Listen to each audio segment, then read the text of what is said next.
নমস্কার বন্ধুরা, কেমন আছো সবাই? আশা করছি সবাই খুব ভালো আছে এবং সুস্থ আছো। আমরাও খুব ভালো আছি এবং সুস্থ আছি। তো সকাল সকাল তোমাদের সাথে ব্লগটা শেয়ার করছি, সকাল থেকে সারা দিনের ব্লগটা আর কি। তো আমি বিপাশা আজকে আবার নতুন ভিডিও নিয়ে চলে আসলাম। তো ভিডিওটা স্কিপ না করে পুরোটাই তোমরা দেখো।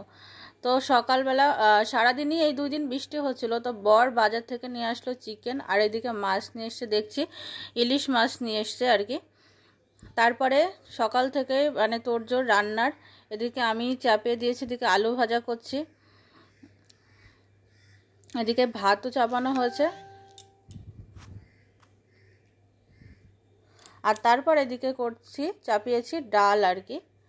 তারপরে একে একে আমরা শাশুড়ি বৌমা মিলে সব রান্নাগুলো কমপ্লিট করলাম। এদিকে আমি করলাম সর্ষে ইলিশ, আর করেছিলাম চিকেনটা দুটো পাত্রে ঢালা হয়েছে, কারণ একটু রাতের জন্য তুলে রাখা হবে আর কি। তারপরে এটা এই শাশুড়ি রান্না করেছিল, একটা শুক্তো করেছিল। তারপরে দেখো কেন এত আয়োজন, কারণ অনেক দিন পর, প্রায় 1 বছর পর আমার দাদা আবার আসলো আমাদের বাড়িতে আর কি। তো দেখো দাদা আসার পরই দাদার খাজানা খোলা শুরু করেছে, মানে ও কি নিয়ে এসছে আর কি। অনেক কিছুই নিয়ে এসছিল, দাদা এসেছে বোনের বাড়িতে আর কি।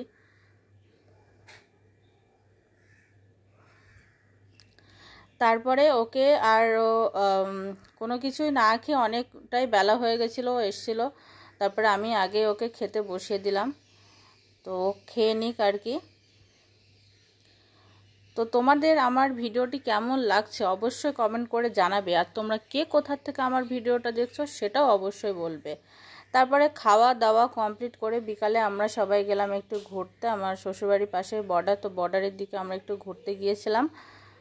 তো আবহাওয়াটা খুব সুন্দর ছিল, বৃষ্টি হচ্ছিল এই 2 দিন খুব। তো অনেক দিন পর ইট বালি সিমেন্ট থেকে মানে শহরের ইট বালি সিমেন্ট থেকে গ্রামের প্রাকৃতিক পরিবেশটা খুবই ভালো লাগছিল।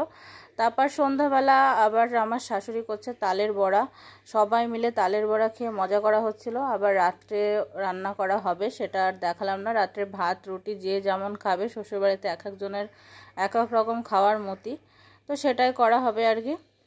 তো ভিডিওটি এই পর্যন্তই। ভালো লাগলে অবশ্যই তোমরা লাইক শেয়ার কমেন্ট এবং সাবস্ক্রাইব করতে একদমই ভুলবে না। তো আজকের মতো টাটা বাই, সবাই ফলো করো।